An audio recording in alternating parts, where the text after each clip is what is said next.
En raison des avertissements de précaution pour la santé publique concernant la pandémie du coronavirus COVID-19, nous avons momentanément choisi de suspendre nos rassemblements. Nous vous présenterons donc nos enseignements intégraux via les médias sociaux tels YouTube et Facebook. Que le Seigneur puisse vous encourager et vous bénir par ses paroles. Bonne écoute.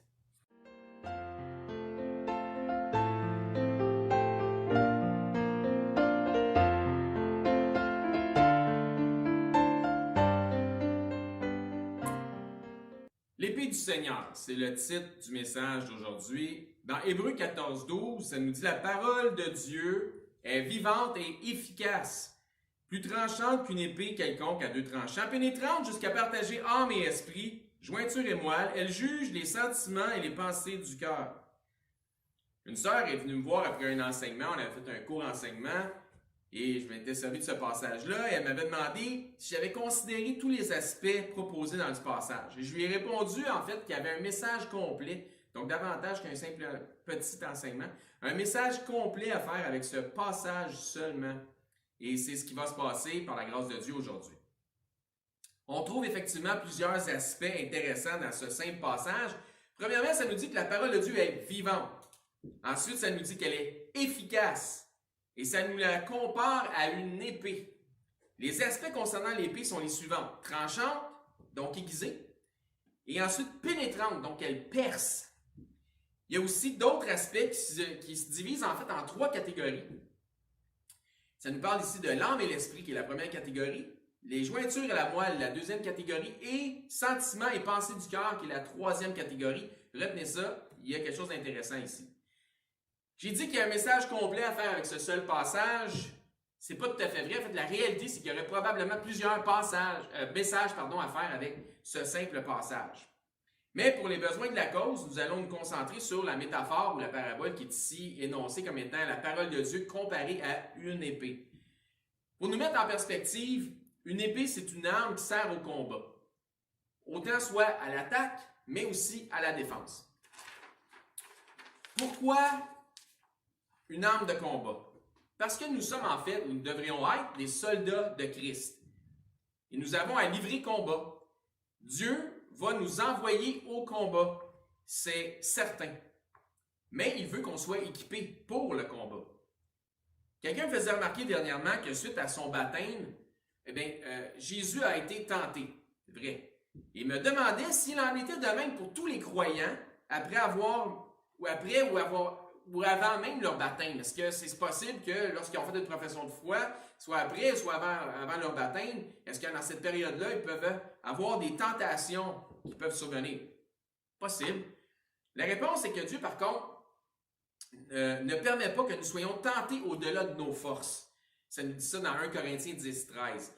Que ce soit avant ou immédiatement après le baptême ou encore tout au long de votre vie chrétienne, Dieu ne permet pas qu'on soit tenté au-delà de nos forces. N'oubliez pas que l'ennemi doit avoir permission avant d'exécuter son œuvre de tentation et ses attaques contre les serviteurs du Seigneur. On voit ça, on en a un exemple dans Job aussi. Considérez la vie de Job. Satan a demandé 2 fois permission pour faire souffrir Job afin de le faire pécher, s'il en était possible, et ainsi de pouvoir l'accuser devant Dieu. Donc, Satan n'a pas changé de tactique. C'est les mêmes tactiques qu'il utilise maintenant contre nous, les croyants. Même chose pour nous. Hein? Satan souhaite nous faire tomber. Il cherche à monter un dossier contre nous afin de nous accuser éventuellement devant Dieu. Dans Apocalypse 12:10, ça nous dit, et vers la fin du verset, « Il a été précipité, l'accusateur de nos frères, celui qui les accusait devant notre Dieu, jour et nuit. Hein? Il ne se lasse pas, lui, de nous accuser. Mais, fort heureusement, nous avons un avocat qui plaide notre cause devant le Seigneur. Ça nous dit dans 1 Jean 2:1 que si quelqu'un a péché, nous avons un avocat auprès du Père qui est Jésus-Christ le juste. Il y a bien des tentations que nous mettons sur le dos du diable quand en fait, nous sommes premièrement amorcés par nos propres convoitises. Des fois, il n'y a même pas besoin de travailler bien fort. Dans Jacques 1:13 et 14, ça nous dit là que personne lorsqu'il est tenté, ne dise « c'est Dieu qui me tente », car Dieu ne peut être tenté par le mal et il ne tente lui-même personne. Mais chacun est tenté quand il est attiré et amorcé par sa propre convoitise. Donc, c'est déjà là. Donc, c'est une question d'avoir du contrôle ou de perdre le contrôle. Donc, nous sommes premièrement tentés par nos propres convoitises. Ce n'est pas toujours le malin qui est derrière chacune de nos tentations. Nous sommes souvent coupables de nous tenter nous-mêmes par nos propres convoitises.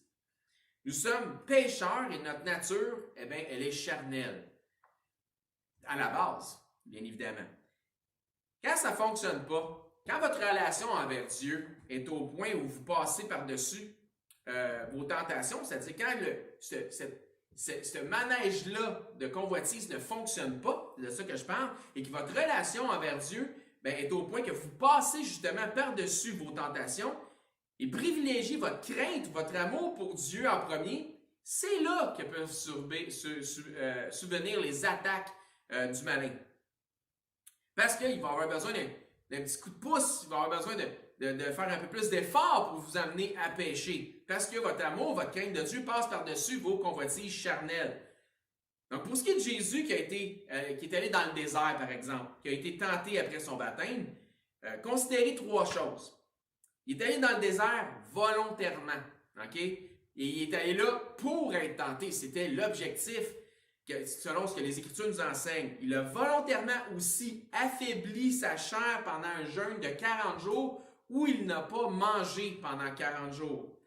Et par contre, il était bien préparé, troisième chose à considérer, pour les attaques. En pouvant répondre, il est écrit, il est écrit, il est écrit. Donc, il était, au niveau de sa connaissance de la parole de Dieu, il était extrêmement bien préparé. Disons que sa situation différait d'un nouveau converti qui vient à peine de confesser le Seigneur. Je ne crois pas que ça serait sage pour un nouveau converti d'immédiatement aller jeûner pendant 40 jours afin d'être tenté par le diable. Je ne crois pas qu'il y aurait toutes les armes utiles pour faire face au diable en lui disant « mais il est écrit, il est écrit, il est écrit ». Je veux dire, un nouveau converti a besoin de l'enseignement, a besoin d'être nourri, premièrement au lait, éventuellement par la nourriture solide de la parole de Dieu, et ainsi de suite, et de devenir, de subir ou d'encaisser le discipulat avec l'enseignement des Écritures. Pour ce qui est de Jésus, ça faisait partie de son cheminement. Il devait accomplir cette tâche pour nous. Et la raison nous est révélée pas trop loin de notre texte d'ouverture, dans Hébreux 4,15, ça nous dit là, « Car nous n'avons pas un souverain sacrificateur qui ne puisse compatir à nos faiblesses. Au contraire, il a été tenté comme nous en toutes choses, avec une différence énorme par exemple. Ça nous dit sans commettre de péché. Nous autres, si on a été tentés en toutes choses, c'est possible qu'on ait commis des péchés. En fait, c'est une évidence. On est tous pécheurs. D'accord? Il n'y a que Christ qui a accompli cette tâche à perfection. Mais certainement, lorsque l'on veut s'en remettre à Christ, il va y avoir des tribulations. Donc lorsqu'on devient enfant de Dieu, oui, effectivement, les tribulations vont être là. Pour ce qui est du baptême, c'est une marque d'engagement. Okay? Le baptême, c'est une marque d'engagement public qui démontre que l'on a choisi de suivre, de s'identifier à Christ. Donc oui, ça peut certainement apporter son lot de défis spirituels que d'être maintenant enfant du Seigneur. Dans Hébreux 4,12, ça nous dit « Car la parole de Dieu est vivante et efficace, plus tranchante qu'une épée quelconque à deux tranchants. » Deux tranchants. J'ai déjà eu des accidents de couteau de cuisine, mais à un tranchant seulement. Puis j'ai pas vraiment aimé ça, mais pas du tout. On parle de perte de substance, j'ai coupé les bouts de mes deux index en fait. Donc deux tranchants, peu importe de quel côté les coups vont venir, ça va toujours faire mal. Ok, ça c'est deux tranchants. Cette épée n'est pas un outil pour disséquer. Donc il y en a qui peuvent passer des commentaires ou peuvent entendre des témoignages de prédication que c'est un outil pour disséquer. Non, c'est pas un outil de boucher là, qu'on a ici ou un bistouri. Okay? C'est une épée. Donc, elle n'est pas faite pour disséquer, mais pour percer. Ça nous dit pénétrante. Donc, elle perce. On remarque aussi que cette épée possède une précision, par contre, qui est chirurgicale, autant spirituelle que physique. Ça nous dit âme et esprit, jointure et moelle. C'est dans une étude comme celle-là que tu peux te rendre compte que tu travailles vraiment avec la parole de Dieu, parce que le livre de Hébreux a été écrit par un homme. Mais de toute évidence, un homme inspiré du Saint-Esprit, quand tu l'étudies, ne peut pas arriver à une autre conclusion que ça. Voici pourquoi je dis ceci. Nous savons que Dieu, le Créateur, est un Dieu d'ordre, n'est pas un Dieu de désordre. Nous savons non seulement ça parce que la Bible nous le révèle, mais aussi lorsqu'on observe la nature, les cycles, le ciel, les saisons, le soleil, la lune, les étoiles, etc., on voit qu'il y a un ordre qui a été établi. Donc, par l'observation seulement, nous pouvons remarquer qu'il y a une science appliquée qui suit un ordre précis, comme une horloge. Ou une montre fabriquée par un horloger. Donc, mais il y a vraiment quelque chose, il y a une science là-dedans. Premièrement, pour ce qui est de l'auteur du livre d'Hébreux, je vais juste faire un petit cloche là-dessus. Et je vais en parler d'un petit peu de doctrine ici. Je me suis dit qu'il devait drôlement avoir de l'inspiration pour écrire ces 12 versets du chapitre 4.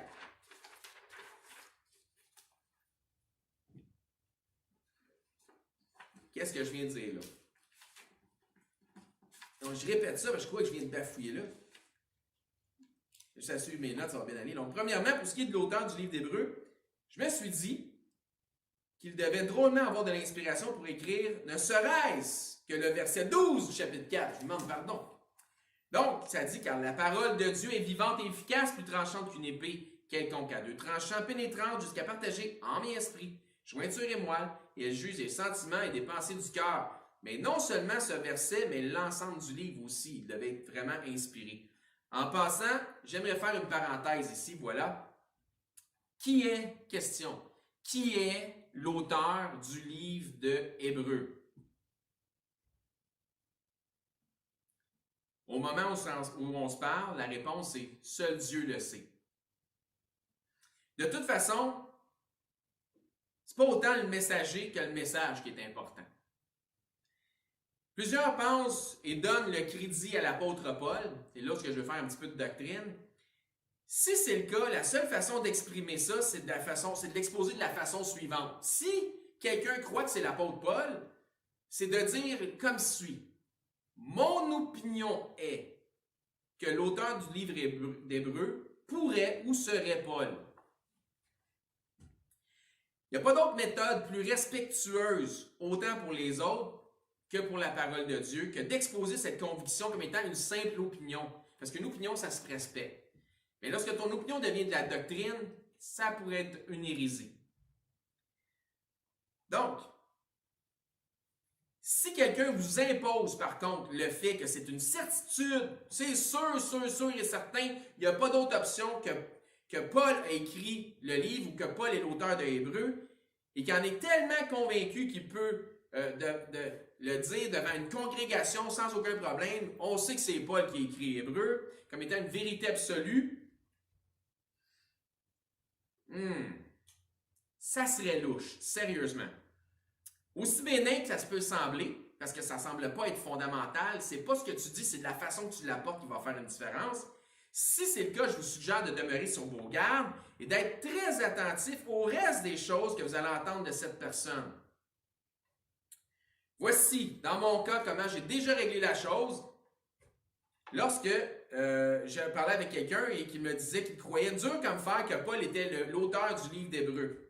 À cause de certains indices, etc., il y avait toutes ces raisons d'essayer de me convaincre de ces choses-là.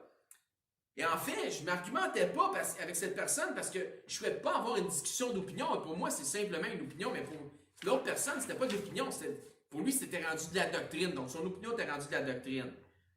Et je vous dis ça pour vous mettre en garde, pour rester dans une saine doctrine. Parce que la saine doctrine, elle unit, mais l'hérésie divise. Donc, soyez sur vos gardes. Je lui ai dit que je comprenais que c'était son opinion et que je respectais ça. Mais qu'il ne lui était pas possible, c'est ce que je lui disais, d'annoncer ça devant une congrégation autrement qu'en disant qu'il ne s'agit que de son opinion. Ce à quoi la personne a répondu un non catégorique, car cette personne-là disait pouvoir le prouver. Et sans lui demander les preuves, je lui ai simplement donné une interrogation. Je lui ai simplement dit ceci.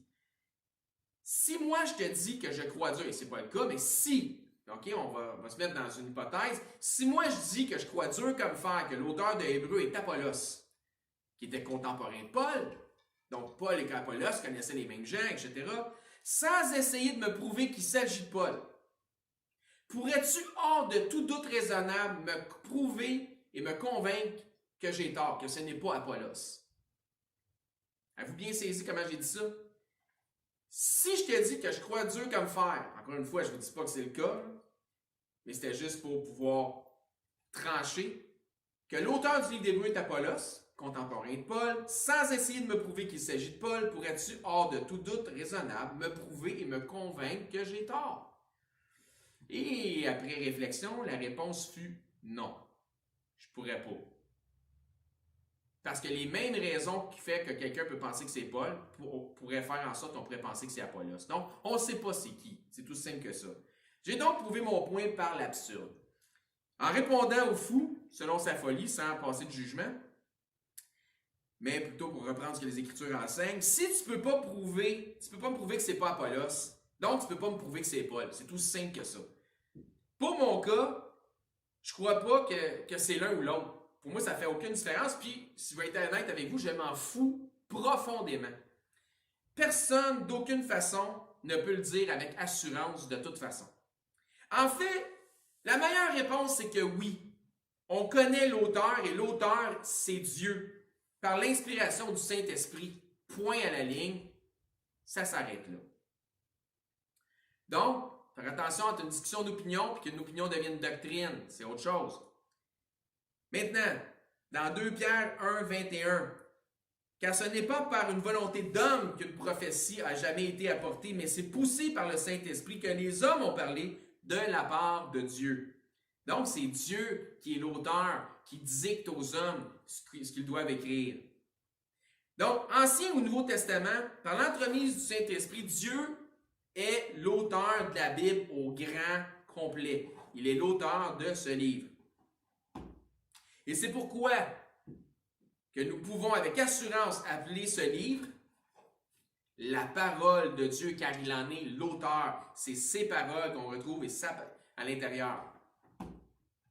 Parce qu'à travers ce livre, Dieu nous parle. Et le verbe ici est au présent. Il nous parle à travers ce livre. Pas il nous a parlé, mais il y a des milliers d'années d'écrits à l'intérieur de ça, des milliers d'années d'histoire, en fait, à l'intérieur de ce livre. En commençant par Moïse, en commençant par la création, la Genèse, ce livre nous parle encore aujourd'hui pour des temps présents. Et c'est un livre qui est extrêmement actuel. Parce que Dieu est le même aujourd'hui et à jamais. Parce que la parole de Dieu, elle est vivante et efficace, que ça nous dit. Vivante parce qu'elle nous parle de façon actuelle. Efficace parce qu'elle change encore les vies des gens aujourd'hui, la vie des gens aujourd'hui. Il y a encore des gens aujourd'hui qui confessent Christ et ce livre-là change, transforme leur vie. La parole de Dieu nous parle sur un ton très actuel malgré notre ère technologique qu'on va utiliser même pour nos fins aujourd'hui. Et nous sommes supposés, grâce à l'Internet, être dans une ère d'information. Puis retenez ce que je vais vous dire maintenant. Retenez ce qui se passe avec les médias présentement, comment on est informé puis surinformé par des catastrophes, des choses de même, puis on est en plein là-dedans avec le COVID-19, ce qui est en fait le coronavirus. Et n'oubliez pas que mon message est 3 mois d'avance. Vous allez voir comment Seigneur, quand il choisit d'être actuel, il sait comment prendre les moyens. Donc, dans une ère où on pense tout connaître, la parole de Dieu nous ramène à une saine réalité des choses. Dans un monde comme celui-ci où les gens devraient être mieux informés, on se rend compte que lorsque on rallie nos pensées à celles de Christ, que nous sommes plutôt dans un monde de propagande et de désinformation. Dans un monde où les gens ne sont pas, au final, dans un monde où les gens ne sont pas au final plus informés, mais ils sont plus, on va le dire comme ça, brainwashés. Donc, excusez l'anglicisme, mais ils ont le cerveau davantage lavé ou transformé, participant à un monde de ce que maintenant on appelle le fake news, donc les nouvelles frauduleuses, où les médias préfèrent vendre du sensationnalisme, et là c'est là qu'il faut être prudent, à tout prix, ils veulent vendre du sensationnalisme, plutôt que de simplement rapporter la vraie nouvelle. Ce n'est plus que de la nouvelle politique lorsque les médias ont un parti pris. Donc, ce n'est plus de la nouvelle politique. Ils ont un parti pris. Autrement dit, lorsqu'ils ont un parti pris, lorsqu'ils ont pris un parti, c'est le cas de le dire, ce n'est pas de la nouvelle politique. Personnellement, ça fait plus ou moins 20 ans que je ne m'attarde plus à écouter les nouvelles à la télé. Pourtant, je reste informé. En fait, à la maison, on n'a plus de télé. Alors, on a une télé, mais je veux dire, j'ai pas le câble, j'ai pas ces choses-là. Fait que nous avons l'Internet. Donc, selon 3 nouveaux verbes, on stream, on YouTube ou on Google selon nos vrais centres d'intérêt. C'est ce qu'on fait à la maison. Et on y va avec modération. Donc, selon les besoins. J'ai arrêté de regarder les nouvelles en me disant que s'il était pour se passer quelque chose de tragique dans le monde, puis regardez comment j'ai raison aujourd'hui, eh bien, de toute façon, vu que tout le monde regarde les nouvelles, quelqu'un finirait bien par m'en informer. Devinez comment j'ai réussi à savoir qu'il y avait un virus qui se propageait et qui tuait tout le monde. Quelqu'un me l'a dit. Vous savez quoi? Ça ne m'a pas manqué à date, en 20 ans. Des fois, je suis 1 ou 2 journées en retard sur tout le reste du monde, mais ça n'a jamais rien changé dans ma vie.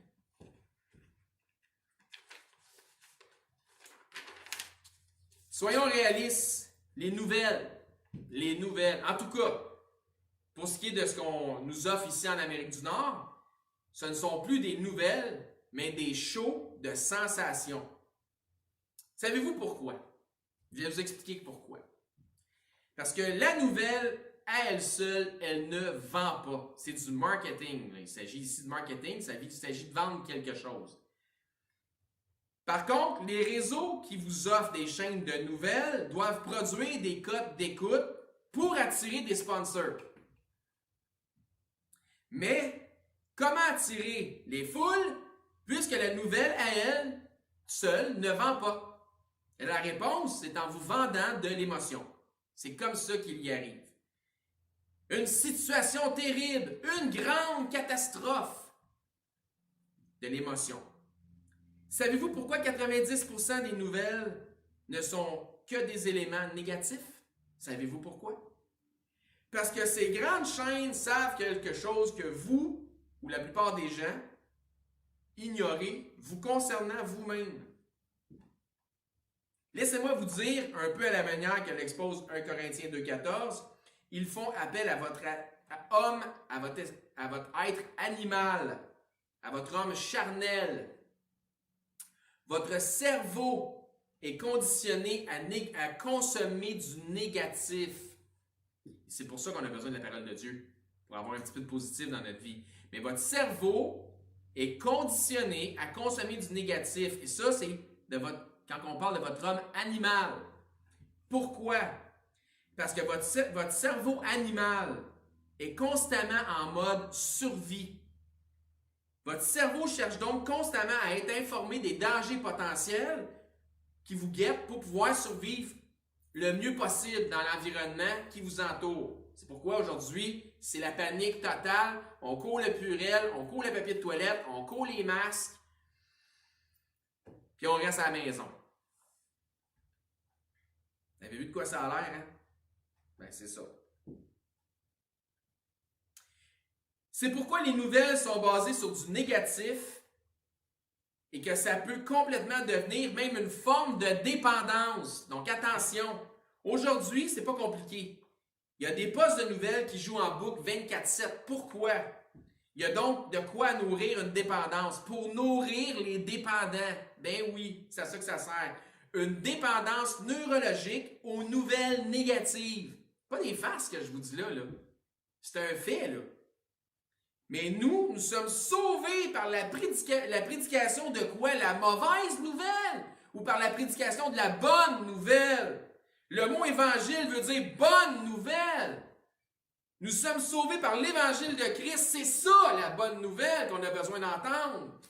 Pas être plugué 24/7, c'est une mauvaise nouvelle. Puis s'inquiéter puis s'en faire avec tout. Psaume 101, verset 2, ça nous dit « Je prendrai garde à la voie droite. Quand viendras-tu à moi? Je marcherai dans l'intégrité de mon cœur au milieu de ma maison. Je ne mettrai rien de mauvais devant mes yeux. Je hais la conduite des pécheurs. Elle ne s'attachera pas à moi. Le cœur pervers s'éloignera de moi. Je ne veux pas connaître le méchant. Je ne veux pas savoir ce qui est mauvais. Je ne veux pas savoir ce qui est méchant. Je ne mettrai rien de mauvais devant mes yeux. » Et qu'on est loin de ça. De nos jours, avec les nouvelles, le streaming, le YouTubing, le Googling, le Facebooking et j'en passing, plusieurs d'entre nous sommes probablement coupables d'avoir mis un paquet de choses mauvaises devant nos yeux. Si c'est le cas, on a besoin de se repentir et de raplomber nos voies. Maintenant, ceci étant dit, n'allez pas dire que le prêcheur que vous voyez à l'écran présentement a dit que l'on ne devait pas regarder les nouvelles. J'ai jamais dit ça. C'est pas ce que je dis. Je n'ai jamais dit ça, puis s'il vous plaît, usez de discernement. OK? C'est pas une loi que vous ne devez pas regarder les nouvelles, etc. J'ai jamais dit ça, je vais aller pas là. Mais sachez que c'est pas une blague, ce que je vous ai dit. Lorsque je dis que ça peut développer une sorte de dépendance, c'est pas une blague. Donc, c'est sérieux. 1 Corinthiens 6:12. Tout m'est permis. Écoutez les nouvelles aussi, ça vous est permis. Donc oui, c'est permis de regarder les nouvelles. Ça nous dit tout m'est permis, mais tout n'est pas utile. Tout m'est permis, mais je ne me laisserai asservir. Asservir, ça veut dire je ne deviendrai esclave. Donc pas de dépendant. Je ne deviendrai pas dépendant par quoi que ce soit. Donc tout m'est permis, mais tout n'est pas utile. Tout m'est permis, mais je ne me laisserai asservir. Je ne me laisserai asservir par quoi que ce soit. Je recommence ça. J'ai trop bafouillé. Excusez-moi. 1 Corinthiens 6:12. Tout m'est permis, mais tout n'est pas utile. Tout m'est permis, mais je ne me laisserai asservir par quoi que ce soit. Je ne deviendrai pas esclave de quoi que ce soit. Je vais user du discernement. Il n'est pas question que qui que ce soit s'ingère dans ce qui se passe chez vous. Ça m'inclut, là. C'est entre vous et le Seigneur. On ne vous imposera pas non plus une nouvelle loi. C'est à vous de voir et d'avoir du discernement. C'est comme le reste. Ayez un ballon. Sachez doser, tout en étant à l'affût, des mécanismes qui sont utilisés derrière les médias à sensation. Au moins, là, vous le savez. Qu'est-ce qui se passe et pourquoi il fonctionne de même? C'est quoi le stratagème? C'est quoi donc le sujet du message? L'épée de la parole. On va venir à ça. Hébreux 4:12, la parole de Dieu est vivante et efficace, plus tranchante qu'une épée quelconque à 2 tranchants, pénétrante jusqu'à partager âme et esprit, jointure et moelle, elle juge les sentiments et les pensées du cœur. C'est intéressant d'imaginer la parole de Dieu comme étant une épée qui sépare ou encore qui divise. En effet, c'est une des premières choses que Dieu fait par sa parole au premier jour de la création, où Dieu sépare, c'est-à-dire il divise spirituellement la lumière d'avec les ténèbres. Et on voit ça dans Genèse 4:1. C'est une des choses constantes que l'on peut observer dans la Bible. C'est que la parole de Dieu divise ou sépare. Constamment.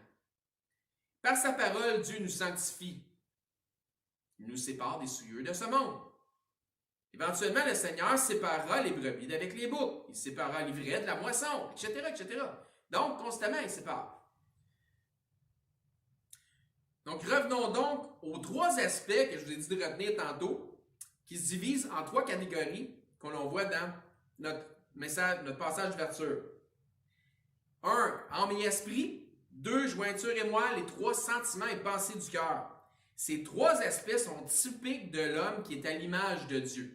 Vous allez voir.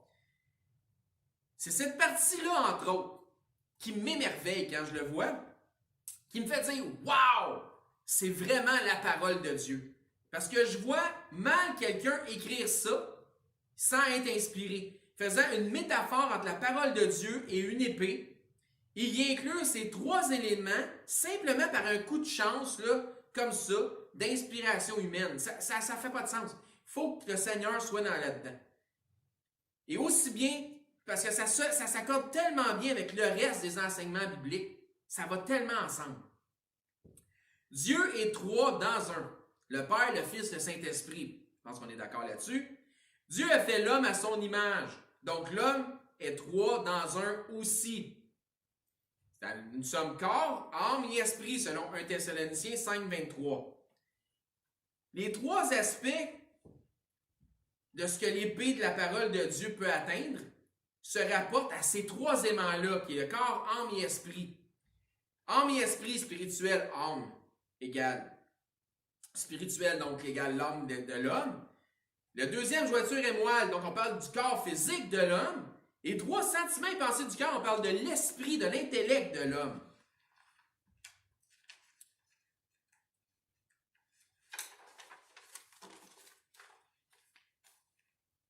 Afin qu'il n'y ait pas de confusion, le mot esprit dans Hébreux 4.12 se rapporte au côté spirituel de l'homme. C'est pourquoi il est associé avec le mot âme. Tandis que le mot esprit dans 1 Thessaloniciens 5.23 se rapporte à la pensée de l'homme, son intellect. Donc, on peut le lier avec la partie des sentiments, des pensées du cœur qu'on voit dans Hébreux 4.12. Faites le lien, s'il vous plaît. Donc, faire attention, un mot peut avoir une signification dans un contexte et un autre dans un autre contexte. C'est pourquoi c'est primordial de conserver le contexte pour ne pas faire dire à Dieu ce qu'il ne dit pas au final. C'est comme si nous disons, il a perdu l'esprit. Qui veut dire il est devenu fou ou insensé. Ça n'a pas la même signification que si je dis il a rendu l'esprit, qui veut dire qu'il est décédé, qu'il est mort. Donc, tout le monde comprend bien la nuance, j'espère. Donc, un mot dans un contexte peut vouloir dire avoir une signification X, et dans un autre contexte, une autre signification, c'est le contexte qui donne son sens. Donc, la parole de Dieu vient nous atteindre dans chaque fibre de toute notre être. Corps, âme et esprit. J'aime aussi l'ordre établi par le Seigneur ici. La chose la plus importante que Dieu veut atteindre en premier, c'est notre âme. C'est l'ordre. Le Seigneur, le Dieu d'ordre, dit l'âme en premier. Un coup que notre âme est atteinte, lorsque le Saint-Esprit nous a convaincus de péché, de justice et de jugement, et que l'on accepte Jésus comme étant le sauveur de notre âme et le Seigneur de notre vie, à ce moment-là, il peut nous utiliser physiquement pour son œuvre, pour que l'on serve les frères et les sœurs, pour que l'on témoigne aux gens perdus de sa grande bonté. Dans Romains 12.1, « Je vous exhorte donc, frères, par les compassions de Dieu, à offrir vos corps comme un sacrifice vivant, saint, agréable à Dieu. Ce sera de votre part votre culte raisonnable. » Moi, mon culte raisonnable, c'est de prêcher la parole de Dieu et de vous enseigner, de vous assurer qu'avec vous, on peut compléter le discipulat que le Seigneur veut apporter dans vos vies. Donc, ce sera de votre part votre culte raisonnable. Ainsi, en continuité, le Seigneur continuera à travailler, à transformer notre esprit, notre compréhension, à nous faire croître en Christ. Pas normal de ne pas croître en Christ. Ce qui est normal, c'est de croître en Christ. Comme ça dit dans le verset suivant, dans Romains 12.2, « Ne vous conformez pas au siècle présent, mais soyez transformés par le renouvellement de l'intelligence, afin que vous discerniez quelle est la volonté de Dieu, ce qui est bon, agréable et parfait. » Comme je vous ai dit au début du sermon, il y a plus d'un message à faire avec ce passage. J'aurais pu aller dans le traditionnel et faire des associations avec tous les passages qui parlent d'armes, d'épées, etc., d'uniformes de combat, donc comme ceux-ci par exemple. 2 Corinthiens 10, 4, ça dit là, « Car les armes avec lesquelles nous combattons ne sont pas charnelles, elles sont puissantes par la vertu de Dieu pour renverser des forteresses. » Verset 5, « Nous renversons les raisonnements à toute hauteur et toute auteur qui s'élève contre la connaissance de Dieu, et nous amenons toute pensée captive à l'obéissance de Christ. Donc ça, c'est un passage qui peut lier avec le passage d'ouverture qui parle de l'épée de la parole de Dieu.